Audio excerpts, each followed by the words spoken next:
So, you have a 90 to 92 Jeep Comanche, and it has air conditioning.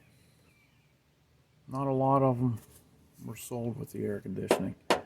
But if you do, and you need to get to the alternator,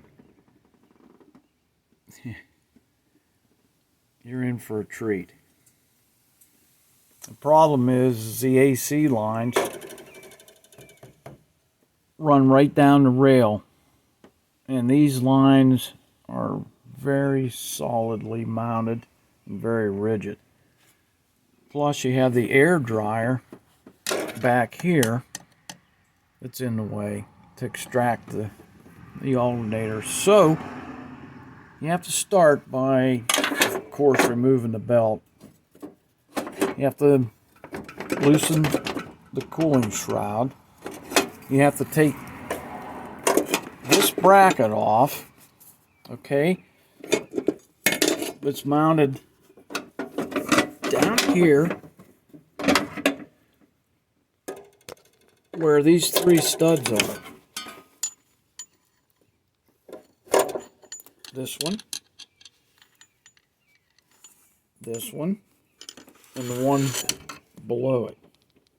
That's pretty easy. You take the nuts off, and then there's a 5/8" wrench to remove those three studs. After you get that removed, the only way to get this in or out of there, there's no way to slide it forward, even with the shroud pulled up out of the way and the fan blades moved to like the offset blade that has the largest gap. Still not enough. So you have to remove this bracket to give you enough access. And to do that, there's two bolts here and down right below it. Take those two bolts off, you can remove the entire unit out from the bottom. Now this is after you've removed your wiring, of course. But if you do it in that procedure, you'll be okay. It won't take you 3 hours. Good luck.